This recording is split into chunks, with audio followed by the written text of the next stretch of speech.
Now let's go back a page. We're still in Life of Christ. Let's go back a page, and we're going to spend what seems like a lot of time in intro in this particular session. And I understand that, but we want to get our arms around the story of Jesus in light of all of this panorama timeline. So first, let's look on page 175. The word gospel, it comes from the Greek word "eu," which means good, and "angelion" means message or news. So good message. It's a good proclamation. That's what a gospel is. And the word gospel has two primary references. And this is where nerds like me, I love this stuff. Here's our two primary references in the first century world for the gospel. The first, rightly, for a Jewish audience, comes right out of the Old Testament. The book of Isaiah, the Hebrew word for gospel, is a little bit different than obviously our Greek word, and it's the word besar. This word besar means gospel, and we see that word right here out of Isaiah 52. It says, "How beautiful upon the mountains are the feet of the one who brings this besar," this good news. Now, this gospel or this good news for Isaiah is this: the people of Israel find themselves stuck in exile. Remember our picture. They're trapped under the power of sin, stuck under foreign oppressors. And here comes one announcing that freedom and liberation and joy is at hand. When does that happen? When Yahweh comes to visit. The Old Testament has been building and waiting. The climax of the Old Testament is one day Yahweh will come visit his people Israel and he'll set them free. And the way that the prophet Isaiah speaks of that is saying it'll be a great proclamation when that messenger comes with the announcement of freedom. The second way that the gospel is understood in the first century. So we got to get our arms around the idea of gospel. So it has a Jewish understanding, a Hebrew understanding, basar, meaning good news, and it comes right out of Isaiah. The other way that gospel is used is a very, very Roman way to use it. And we see this especially in Romans chapter 1. So you can turn to Romans 1 if you want to look at it. The way that a gospel worked in the Roman culture, now this is different than the Jewish culture. In the Roman culture, the word gospel, it's where we get our word euangelion from the Greek. The Romans would reserve that word gospel for important news by which everything in the empire is different. It was reserved for moments of great military conquest on the battlefield. So when the victory was won by the Roman general, a gospel announcement would be sent out to all of the empire that victory is at hand. Or when on the coronation day of the emperor, or the birthday of the emperor, or something mighty that the emperor would do, the gospel announcement would go out from Rome to all of the Roman Empire saying, this is news by which everything is different. That's the word gospel. That's how it works. And the gospel writers are being very intentional. Look at the beginning of Mark. Mark begins his gospel by saying, this is the gospel, the good news proclamation. Think of all of what's wrapped into him saying that at the very beginning of his gospel.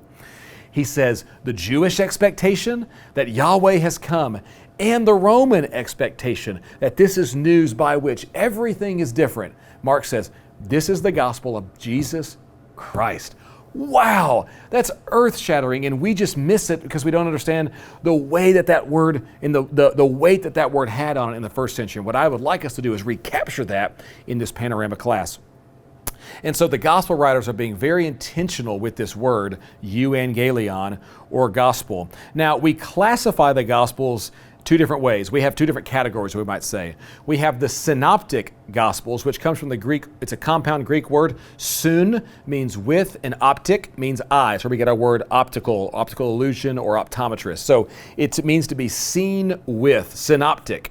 And these three gospels are meant to be looked at together, Matthew, Mark, and Luke. They tell the story of Jesus in a very similar way. And we're going to look at that in just a minute.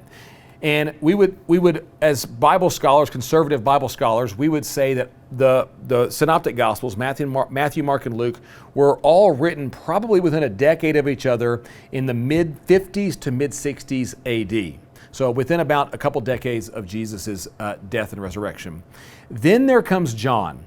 Now, the Gospel of John is written probably in the mid to late 80s or early 90s AD, which means John was probably in his teens, his middle teens, when he's one of Jesus' disciples. So if you're discipling 8th, 9th graders, let that be an encouragement to you, or maybe it's discouraging. John, the beloved disciple, was probably about 15, 16 when he starts to follow Jesus in the Jesus narrative. He's the beloved disciple, the one whom Jesus loved. And so John comes along way later, and a lot of what John is going to be saying sounds and feels very different than the Synoptic Gospels, and that's on purpose. Now, with that in mind, look at page 174. So scroll up or turn the page backwards.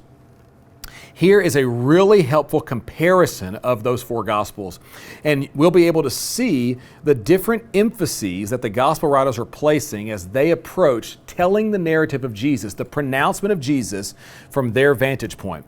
We start with Mark. So let's zero in on Mark. Most Bible scholars think that Mark was written first, and Mark is going to describe Jesus as the obedient servant of Yahweh. He is the one who came not to be served, but to serve and give his life as a ransom for many. The primary addressees, I don't love this part of the column because I think it could be a little bit misleading. Mark is written, all of these were written to be circulated and pronounced all over the Roman world. But Mark he'll tell the story like a Roman might tell it. Lots of action, not a lot of dialogue. And that's how Romans were interested in action. Give me victory, give me action. And so Mark will highlight that. And we might say the apostolic, or which apostles' view does this come from? Mark is not listed as one of our 12 apostles. However, we affirm Mark's credibility because we believe as Bible scholars that Peter is the primary viewpoint by which Mark is writing, and it highlights the miracles of Jesus. The story just flows, and immediately Jesus did this, immediately Jesus did this, immediately Jesus did this. The word immediately moves the story along at like a rapid fire pace. Now compare that with Matthew.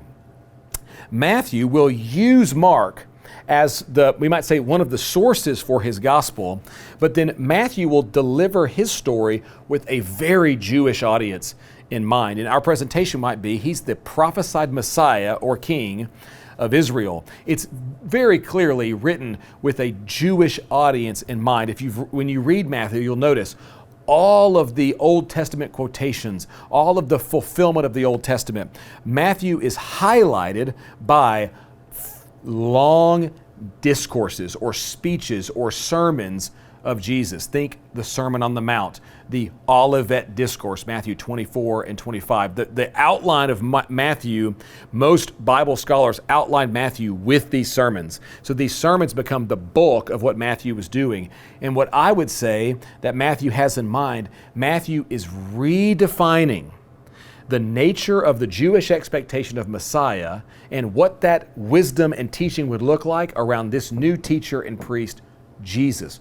Jesus is the prophet of Israel. He's the sacrifice for Israel, and he will redefine the nature of what the expectations of Israel are around himself as the king. Put that in mind and go read the Sermon on the Mount, Matthew 5-7 again, and that will help make sense of it, I think. Luke will come along right around the same time as Matthew, and Luke is also not one of our 12 disciples. The primary, we might say, apostles' viewpoint that we get from Luke's vantage point will come through Paul. Luke is one of Paul's traveling companions as Paul goes on his journeys in the book of Acts. Paul met the resurrected Jesus, and so the story as Luke gathers it comes from Paul. But then Luke tells us at the very beginning of his gospel, he went and got eyewitness accounts of this story. So Luke is pulling together the story. He's almost certainly using Mark as one of his sources. He will describe Jesus as the Son of Man. Though, remember Daniel 7, Jesus is the rightful king of the world as the Son of Man. Luke is written as a Greek to Greeks. And so he will have Jesus primarily as a great teacher of parables. The middle section of Luke especially is filled with some of our favorite parables. And then comes John. By the way, if you just put some numbers on this, Mark, only 10% of Mark is not found in any of the other Gospels. So Mark is used by all the other Gospel writers very readily. Luke, on the other hand, half of Luke is unique to Luke alone. think the parable of the Good Samaritan or the parable of the lost sons. That's unique to Luke. And Matthew, on the other hand, 29% of Matthew is unique. So a lot of Matthew is in Mark or in Luke. A lot of Mark is in Luke and Matthew. Compare that to John. 93% of what is in John is unique to John. Now, John will highlight that Jesus is the divine answer to the problem of Israel. And I highlight that because I want you to mark out the word primary addressees all in that third column, and we can put all plus the Jews.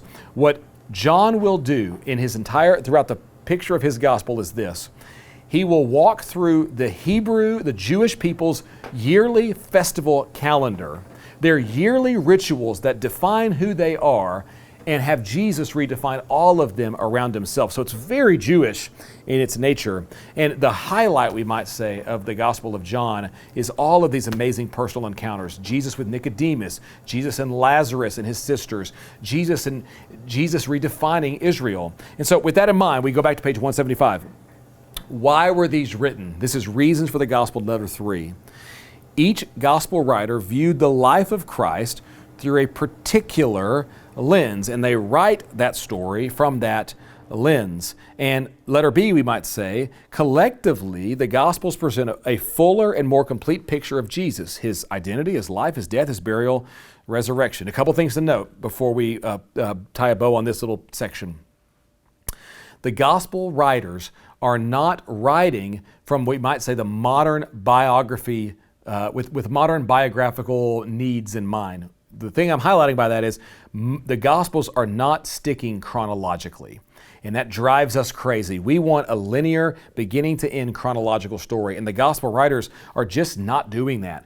They are presenting themes. They are presenting the story how they want to present it, to tell the narrative with the themes in mind that they want to get across. And maybe the modern point of comparison would be something like this. If I were to miss a football game, let's say, the Razorbacks playing a football game, and I missed that football game, and then I'm going to pick up the newspaper or an ESPN.com article about the game. The article is not going to present to me a linear chronology of that game, or it'd be the most boring article ever. They had a second down play where they ran the ball at the middle for a 2-yard loss. Then they huddled for 22 seconds, and then they broke the huddle. Then they approached the line and took a snap, and they threw a 3-yard swing pass that was a 3-yard gain. And then they took a 23-second huddle, and then they punted the ball. That would be so incredibly boring. What the article is going to do is pick the highlights of the game, the key moments of the game, and tell the story from the vantage point of that particular writer. And they're doing so to highlight certain things. Maybe there was a key play in the fourth quarter that changed the game entirely, or a key call by the referees. They're going to tell the story that's most captivating to their audience. It doesn't mean the story didn't happen, but they're fashioning and framing that story in very particular ways to accomplish the purposes that the writer has in mind. And I would say when we put the picture of the 4 Gospels together, it gives us a very fascinating and compelling picture of Jesus. Once again, to use football as an analogy, if there is a close call on a play, let's say there's one of those sideline passes and we're trying to decide if they caught the ball and got their foot in bounds or not. What we want is more than one camera angle, right? If you only have, let's say, the blimp camera angle, then you might not be able to tell was his foot in or out. What we need the sideline angle, we need the reporter's angle, we need the referee cap angle, we need the pylon cam angle. The more camera angles we can get on was his foot in bounds or not, the better the picture's going to be. And that is exactly what's going on with the 4 Gospels. I like to think of it as the 4 C's when you're buying a diamond, like if you're proposing to somebody and you buy the ring. They always talk about the 4 C's. I got them written down here because I can't remember. It's cut, clarity, what are the other ones?